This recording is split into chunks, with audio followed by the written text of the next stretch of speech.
I really want to thank Amy, Scarlett, and Teshikume for your stories, for In the Woods ghost stories. Since the video came up for I Need More Ghost Stories, the response has been phenomenal. I've been getting new emails rapidly every single day, and I'm going to be doing a part 2 to the In the Woods ghost stories. So for those of you who sent me In the Woods ghost stories, don't worry. Besides that, I've also received a lot of haunted house ghost stories from you guys as well. And yeah, keep the ghost stories coming, guys. If you guys are watching this, the next topic of ghost stories could be, let's say, urban legends or creepy encounters with mysterious beings that you guys didn't know what they were. Whether they be skinwalker, a weird looking thing, a scary ghost, or anything like that. Just more of the unusual weird shit, because pardon my language, but that's the stuff that I like. So I want to thank those 3 people. Your stories are in today's videos. Grab a blanket, turn off your lights for true scary in the woods ghost stories.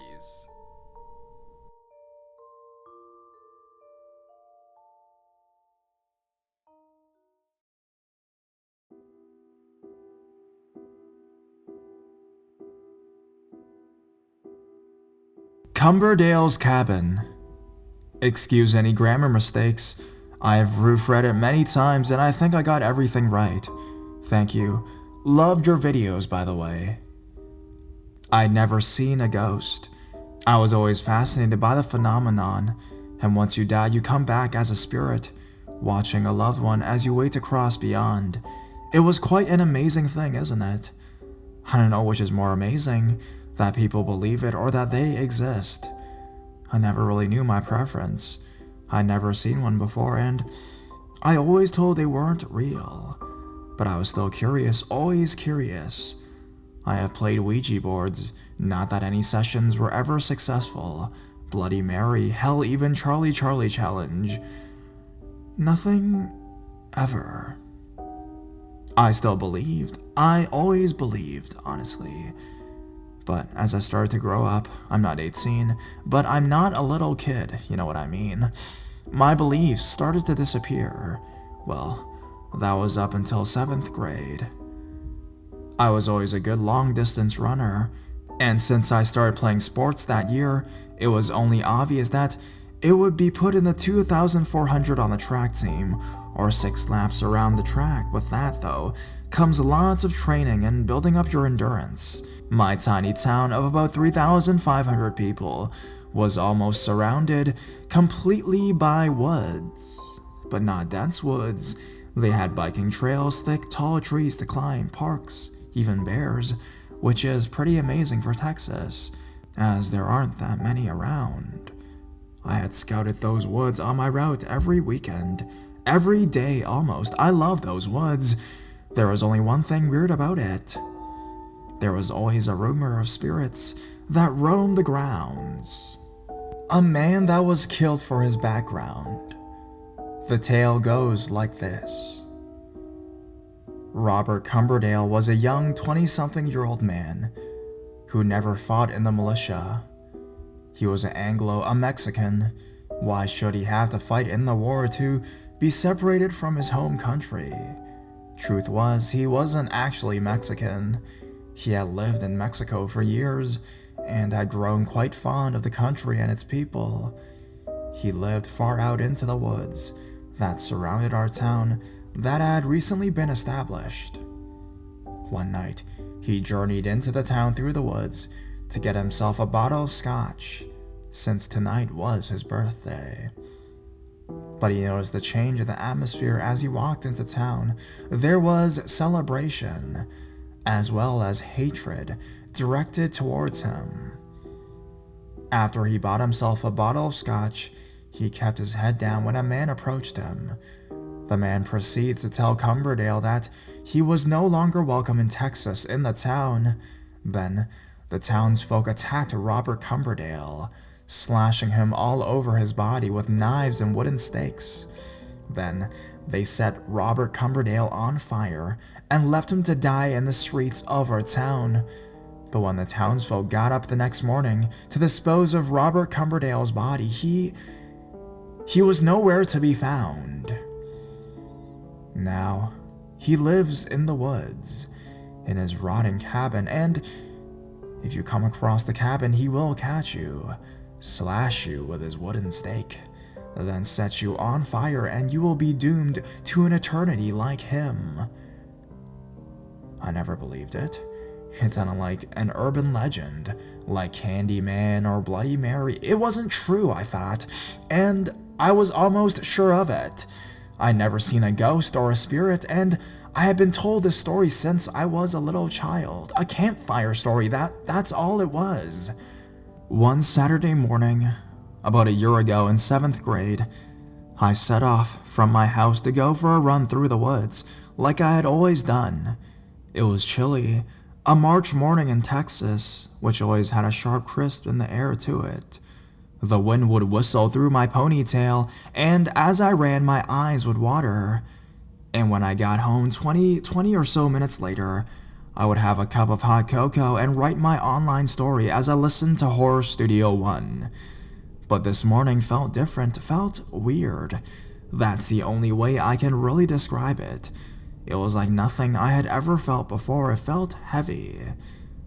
This morning, I decided to take a different route, since a stray dog discouraged my path. I followed the really faint path of a trail that wasn't used so much, and immediately regretted it.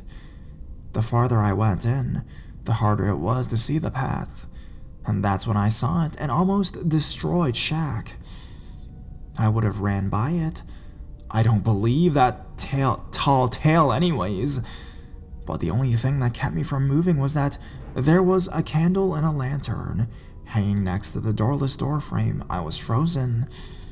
I could hear the creak as the wood floor shifted, as footsteps got closer to the door. There he was, Robert Cumberdale. He was covered in black charred skin that looked painful, and his colorless eyes and white teeth stood out against the old wounds. A wooden stake rested in his hand as a wide smile stretched across his face. Then he took a step off his porch towards me, and that's when I shot off back the way I came. I didn't even care about the trail. I sprinted in one direction until I hit the main path and booked it back towards my house. As soon as I had crossed a road that runs along the tree line, I peeked over my shoulder, and there was Robert Cumberdale smiling, his stake in hand, as he turned around and headed back towards his cabin in the woods. I had been lucky, I thought. I never forgot about it. I still have nightmares to this day, even though it's just a tale told to kids to keep them from running into the woods alone. It was all too true for me. No one believes me. But now I know that the phenomena like ghosts and spirits are real is nothing but the truth. And needless to say, I only run along the streets of my tiny town in Texas.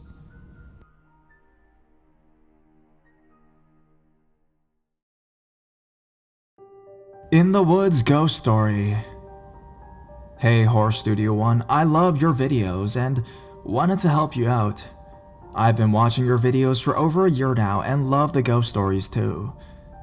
I grew up on a big farm in Tennessee. I still go out there to this day because my grandfather lives there and I have a horse I ride named Chief. There is history to the farm because there is a Native American burial ground, and later in the 1800s it was used for logging. Also, a house was built on the farm in 1816, and along with a family cemetery, my grandfather lives there still. We are the first family to own the property outside of the Douglas family that has lived there for generations, so growing up, I would see many strange things. My story starts out when I was 19 years old, and it was the weekend, so I wanted to ride my horse that day. The day was in the spring, and it was a nice sunny day with a good breeze. I had decided I wanted to ride on the old logging trails in the back of the farm. To get to these trails, you have to open a big gate. This part is heavily wooded, and it's hard to ride those trails in the summer because it becomes overgrown, so spring is the perfect time. When I got to the head of the trail, everything was normal, and the birds were chirping. About 1.5 miles in, my horse started to snort, turned his head, and was looking at something off to one side of the trail. When I looked over, I didn't see anything, so I didn't pay attention to his reaction because I thought it was just an animal that had spooked him. As we went further into the woods, I started to notice the birds had stopped chirping, and I also thought it was weird I hadn't seen any animals. Usually you'll see deer or turkey. I rode up a hill where the trail splits into two and goes around in a loop. As I was trying to decide what route to take, I heard loud footsteps crashing on the trail behind me, and I turned around to look ready to take off if somebody was there. When I looked, I saw no one. I was confused, but I was making excuses like it was just the wind and Chief didn't have a reaction, so it's okay. I should have gone back and rode somewhere else. I went down the left side of the loop and everything seemed okay, and I forgot about the whole thing and was just having fun. About 30 minutes later, I was deep in the woods by then. I started to hear a crunch, crunch, crunch behind me again. I looked and there was still no one to be seen. By this time, I was starting to get a little freaked out, so I made my horse go into a trot. A few moments later, I heard the crunching again, but it was louder and stayed at the speed of my horse. This freaked me out. I looked back and I didn't see anyone, but the footsteps did not stop this time. So I got my horse to go into a gallop and the crunching started to fade away. But I kept him in a run for a while. I just wanted to get out of the woods at that point. Halfway on the loop, you come to a small clearing. At the clearing, I decided to give my horse a break, so we went back down into a walk. When we were in the middle of the clearing, my horse stopped, pointed his ears straight forward and snorted. A chill ran down my spine, and I got goosebumps. Then, I heard a loud screaming coming from in front of me. This made my horse throw up his head and prance around. As I looked, I saw a black shadow standing there about 8 feet away from me. You couldn't see through it, and it had white dots for eyes. At this point, I freaked out, but I'm thinking, am I really seeing this?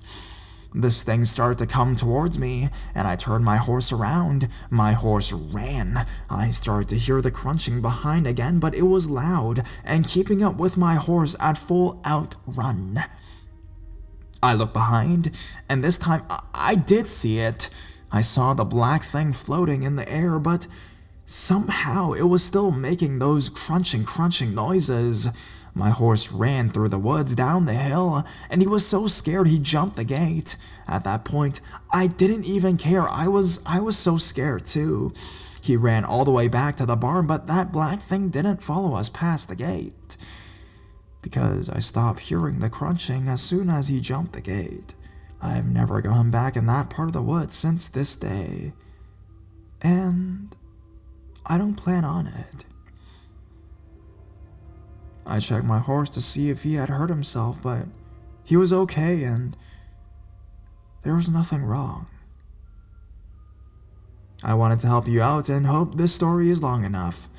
Thank you for all the wonderful videos you make.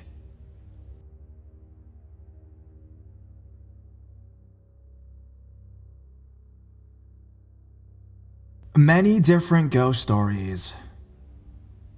I have many ghost stories from the woods, to my house, to literally out anywhere. I have a knack for attracting the creepy, living or dead, but for the theme, these two fit best. Number 1, warning in the woods. So for some background information, I'm 19, I live around a wooded area in Britain, and I enjoy strolling around in the woods as a way of combating my nervous disposition, as my family call it. I had strolled the same path a dozen times in various types of weather, so I never minded when it was cold or wet, and usually I was the only one walking the trail. This day in particular was an autumn day, and a small storm had been going on all day. I had decided to take a hike up into the woods for some alone time. It was getting dark, and I didn't live too far away, so being out in the dark wasn't an uncommon thing. Even though the wooded areas around my neighborhood are lovely, I rarely see anyone up there, so it was odd to hear a voice behind me. I couldn't make it out, so I ignored it. It happened a few times. Then there were footsteps, which sounded like they were milliseconds after mine. I stopped and looked around, but there was no one there. Not for as far as I could see, as the trees were still letting through moonlight. I shrugged it off and continued my walk, until I heard the voices again. This time I did not hesitate to turn around. I picked up a rather heavy stick nearby, just in case I was being followed. This time I could see someone just behind one of the trees, no taller than a kid. It was a kid. A girl. Literally peeking out as if playing hide and seek. I thought it might be a kid who had followed me from the neighborhood. I yelled over, "It's not safe to be up here by yourself. You should go back home, kid." And I heard her giggling and watched her bound behind another tree. I huffed in frustration because I didn't want to be responsible for this girl getting hurt. I walked over, still talking, "Kid, you gotta go home. Your parents will be worried." She wasn't behind the tree. I hadn't seen her move. I swear she was still meant to be behind that tree. That's when I heard her talk from behind me. "You shouldn't be up here. It's not safe." It honestly sent shivers down my spine. I slowly turned around and she wasn't behind me either. I would have heard her move. I would have heard rustling leaves or something like that. I yelled, "Where'd you go, kid? It's not safe." The storm had been getting worse through my walk, but I had paid no attention. There was thunder and small bursts of lightning, but no girl, no sound, nothing. Now, I'm not a baby when it comes to things like this, but I didn't stick around. The storm was getting worse anyways, so I decided that maybe the kid wasn't there. Maybe I had been hearing and seeing things. I headed straight home. Not long after, the storm was so bad, I could hear the thunder by the second, and the flashes of lightning had gotten more frequent, and the rain was literally beating against the window. I managed to get to sleep. Somehow. The next morning, it turned out that at some point during the night, when the storm was raging, a few trees in the woods had been struck down, in the same place I had been. Weird, right? I can't help but think the girl in the forest might have been warning me to get out before I was hurt. Number 2. Where I live has plenty of woodland nearby, from near my house to even a famous forest in the local area.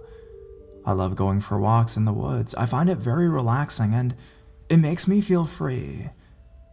On this particular occasion, I was in a large forest area. I had agreed to go with my 2 friends, let's call one J and the other M. Me, J, and M decided we would have a walk around the forest and hang out, just to waste a day of the summer holiday. The day had gone alright. We had gotten up one of our trails with our lunch to find a nice space to eat. The forest had to go on for miles. Eventually, we found a nice spot in a clearing and we sat and ate our lunch and enjoyed the hot sun that was around that day. We talked about everything and anything as we usually did, but soon it was getting late and we had to make our way back through the woods to get to the parking area so our parents could pick us up. The sun was almost setting, and it was pretty warm still, so me, J, and M were only in shorts, tank tops, and our shoes. We had began the slow walk back, remembering which trail we had taken, but we didn't realize just how quickly it would get dark. Soon, we were wandering even slower along the path, trying to see what was ahead of us with the limited light we had from our phones. Unfortunately, where the forest is, there is no signal, so we couldn't even look at GPS or anything like that. M, who isn't the most laid-back person, began to panic and said, "We're lost. No one's gonna find us. We're doomed." That sort of rambling. J, who was a lot calmer, just rolled his eyes and continued walking. I was at the back, just following along the path, when I began to feel a little colder and felt an uneasy feeling, like we were being followed. I looked behind to see a shadowy figure not far behind us. I jogged up a little to Jay, not wanting to panic M even more as she was already, and muttered to Jay, "I don't think we're by ourselves." He shot me a look and replied, "I know exactly what you mean. I saw it too." We both told M to start jogging because that way we would make it back quicker. Again, we did not want to panic her. So we all picked up the pace, still pretending that the uneasy feeling was just because we were alone in the woods. But then, there was a heavy breath that seemed to echo in my ear. I freaked, stopped in my tracks. I flashed my light towards my left side, but there was nothing. I shook it off as the wind and continued catching up again with the others. Jay was still looking uneasily around, but there was still rustling behind us. M screamed, and me and Jay turned to see what it was, shining our flashlights at the noise. It was the shadowy figure, but the light was on it, or rather through it. M continued to scream as we realized it wasn't a person. All three of us began running down the dirt path in a blind panic. I, not paying attention, tripped over a tree stump. Cliché, I know. And I managed to twist my ankle pretty bad. I looked up and the shadow was closer, closing in. It didn't walk, but seemed to gently float just above the ground. I began yelling for Jay or Hem to help, but by now they should have been long gone. I shut my eyes, hoping it would go away, hoping I was seeing things, when something grabbed my shoulder tightly. I screamed. It was Jay. He threw my arm around his neck and began pulling me along, yelling, "We just need to get through here." It wasn't far before we were all at the car park with very angry parents staring at us. But seeing I had injured myself by clumsily tripping up, I was let off. Poor M was already in the car, ranting to her parents about what she saw. Let's just say, we never stayed out that late again.